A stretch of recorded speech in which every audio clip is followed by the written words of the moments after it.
The clone troopers played a massive role in the Clone Wars, but in both the Legends and canon continuities, they were phased out at varying rates, while the Empire filled the ranks of its new Stormtrooper Corps with recruits and conscripts from across the galaxy. Rather than focusing on clones in the Empire, though, we're going to look at what happened to clones after the Empire in the Legends continuity specifically. In this case, after the Empire means after the Battle of Endor. Considering the vast number of clones in the galaxy, you'd expect at least some of them would last beyond the Empire, but did they, and what actually happened to them? With a lot of Star Wars novels of the immediate post-Endor era having been written before the prequels, leftover clones don't exactly have much of a way to factor into those stories, at least of the Jango Fett clone variety. And the accelerated aging provides a key roadblock, which requires us to talk a little bit about backstory. But we actually do have some solid information about clone troopers who did survive well into the post-Endor period from Legends. Some even made it basically to the end of the period covered by novel publishing. Two of these clones, Spar and Jang, have a lot of information known about them, and they'll be our primary case studies for what clones in the galaxy at this point may have looked like, although we'll talk about some other implications as well. Spar, our first example, has one of the most convoluted stories of any character in Star Wars, since the character was created to essentially cover a few different retcons and string together some other inconsistencies, which then got papered over by a few other new inconsistencies later. But generally, Spar, designated Alpha 02, was created in 32 BBY, or years before the Battle of Yavin, as one of the first 100 experimental ARC troopers, representing the test program's only failure. Spar exhibited an excessive amount of free thought for someone meant to be a totally obedient elite member of an essentially slave army. Spar began experiencing memories belonging to Jango Fett, and he fled Kamino before the Battle of Geonosis even happened, when he was biologically about 17 years old. He knew that if he remained, the memories of Jango's life would be wiped from him. After the real Jango Fett's death, Spar's memories of Jango's life as a Mandalorian brought him to Mandalore. This detail would become a common and crucial one when it comes to the survival of the other clones after Endor. Once on Mandalore, though, Spar reformed the Mandalorian Super Commandos out of Mandalorian police forces, taking the title of Mandalore the Resurrector and supporting the CIS to get revenge against the Jedi for their operations against the Mandalorians.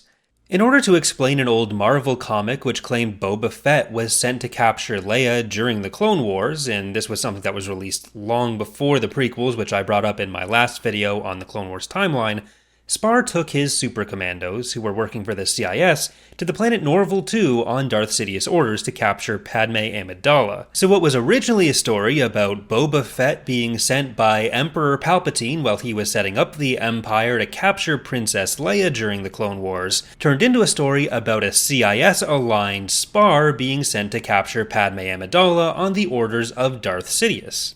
Only a very distraught Spar and two other of the Super Commandos survived, Fen Shisa and Toby Dalla. Fen Shisa replaced the emotionally wrecked Spar as Mandalore, and is the one who told Leia in the comics that it had been Boba Fett instead of Spar explicitly, and that they'd been hunting Leia instead of Padme. So for the overall story details, I think it's a perfectly fine retcon, especially for something like the Marvel comics, which very rarely got acknowledged by anything else. But considering it's all in-universe information given by Fen Shisa, I think it might point to the fact that Spar might not have been the only one horribly affected by this mission. Spar's story does intersect with Jang and the other clones we're about to talk about somewhat, but before the publishing of the Republic and Imperial Commando books, which added this sometimes inconsistent information, Spar was, as far as I'm aware, already the first known clone to survive into the post-Imperial period. And the information about that came first in the Insider magazine, before even the release of Revenge of the Sith. The article about Spar and the end of Spar's life was an attempt to reconcile some of the information that had been pretty common in clone stories before the prequels and what we saw with the clone army during the prequels. Specifically, stories like the Thrawn trilogy would talk about clone madness a lot, based on the idea that the clones were fighting the Republic. This madness was caused by an inability to reconcile who the clone was with who the original source of the clone was, especially when it came to separating their own memories from the original source's memories, something we already know that Spar was struggling with, even though it's not something that we really see with any other clones. This was probably exacerbated by Spar's traumatic experience at Norval II. Spar's madness drove him away from galactic civilization sometime over the Imperial period, to a region called the Ash Worlds, essentially a graveyard of ancient civilization resulting from Hutt invasions of the Tianese, while Boba Fett continued to build a name for himself as a bounty hunter, wearing incredibly similar armor to what Spar wore. Part of that included starting a family, and Boba's daughter, Eileen Vel, had been abandoned along with her mother by Boba, so she hunted down and killed Boba Fett after Endor, with the small problem that the Boba Fett she had found within the Extractarium Nebula within the Ash Worlds region had been Spar and not Boba. There's no fixed date for this, but it's about 5 years after the Battle of Endor, roughly. This also meant that Eileen had acquired a very similar set of armor to what her father had, still thinking that she had in fact killed Boba, and she began posing as him to take on bounties herself, making her part of a long, proud Star Wars tradition of impersonating or being mistaken for Boba Fett. This made Spar the first known clone trooper after the Battle of Endor, but by no means was he the last. During the Clone Wars, one of the clone trainers, a Mandalorian named Cal Skirata, began forming a sizable family of clone and even Jedi deserters on Mandalore, who were disaffected with their place in and use by the Republic. Early on in the cloning program, Cal had saved some of the first allegedly failed clones called the Null Arcs from termination, and he'd taken their training on himself entirely.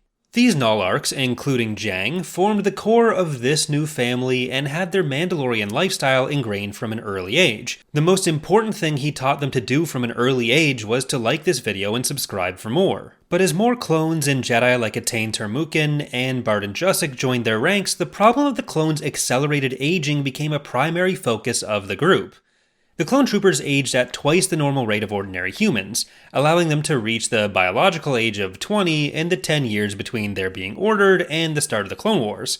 But because nobody on Kamino particularly cared about their longevity and didn't feel it particularly worthwhile to spend resources on fixing that, the aging would continue unabated, which is why Rex in Rebels in the new canon continuity looks like he's about 60 despite being only about 25 to 30. Eventually, the Skirata clan's search for a cure brought them to Kaminoan scientist Ko Sai, who they captured and forced into giving them information on how to reverse the aging process. After getting the information from her, she was killed by the group and sent back to Kamino piece by piece, with Nullarg Jang even making her skin into a pair of gloves. This allowed the clones to massively extend their potential life, and members of Clan Skirata remained associated with the Mandalorians for decades after the Clone Wars. In the Legacy of the Force series, set 40 years after Yavin, which makes it about 60 years after the end of the Clone Wars, Jang is revealed to be alive with an unstated number of his brothers, surprising Boba because if Jang had kept up with the accelerated aging, that would put him at 140 years old. This was important to Boba, who didn't know about the situation with Ko Sai because he was essentially dying from multiple diseases. He'd been fruitlessly trying to track down different Kaminoan researchers like Tan Wee who were unable to help them, until his granddaughter Murda Gev revealed that she had come across a clone trooper who claimed to be at the Battle of Geonosis and had that nice light grey pair of gloves. Boba and Murda were able to track down Jang, and he agreed to help Boba, providing him with essentially a bone marrow injection built off of the research they were able to take from Ko Sai, saving Boba's life and allowing him to continue as Mandalore. A job Boba had for a while and was mediocre at until the events of Legacy of the Force, where his daughter was killed and he discovered that Murda was in fact his granddaughter, forcing him to step up and reevaluate some of his priorities. This is more speculation on my part, or at least my interpretation of the book, but given the description of Jang in the book, it seemed as though the research did more than just prevent the rapid aging for Jang and the other unseen surviving clones by that point. Boba, with unaccelerated aging, was both chronologically and biologically about 70. If Jang's aging had been stopped at the end of the Clone Wars, he still should have at least a decade on Boba, making him look about 80, but the book kind of describes him in a way which implies his aging had been slowed even further, bringing him on par with Boba, or perhaps even a bit younger than him. The passage is on screen though, so make your own conclusions there. While we don't actually see the other clones in Legacy of the Force, Jang does confirm there are at least some others still around, along with a slew of descendants like Venku Skirata, aka Cad Skirata, or Kadika, a son of former Omega Squad member Darmin and the Jedi Attain Termukin. Jang keeps the number a secret from Boba, but another Mandalorian, Goran Bevin, who's essentially Boba's right-hand man, also comments on deserting clone troopers not exactly being a rare sight on Mandalore at any given point. He's really not surprised that Jang would still be alive. And this is only one possible vector for the clones to have joined the rest of the galaxy, albeit a fairly natural and probably the most common one. We don't actually know how many outside of the Scarada clan were privy to the cure for accelerated aging discovered by the Nulls and their allies, which did include Spar for a time, but it's likely they would have spread it as much as they reasonably could. The limiting factor here is that they were definitely concerned about the research making its way back to the Kaminoans and other cloning scientists still active in that industry. So some of that is up to interpretation. So it is entirely possible that only the direct members of Clan Scarada, so like the Null Arcs and some of the Republic Commandos, were able to take advantage of that treatment. But for the rest of them, human lifespans in Star Wars sometimes get well north of 100, but if we take 100 as an average cap, that would mean without the cure, most of those clones who did find other places in the galaxy and weren't killed in service to the Republic or Empire, there were probably a few clones around until about 19 or 20 ABY, shortly after the New Republic and the Empire signed the Pelion-Gavrisum Treaty, bringing the Galactic Civil War to an end. But again, this is an area that we really don't have a lot of explicit information on. There are several stories, like the Thrawn trilogy and the Hand of Thrawn duology, which deal with new uses of cloning in the post-Endor period, which is its own interesting topic to explore. But that's for another time, so I hope you've enjoyed the video. Remember to like and subscribe if so, and thank you for watching.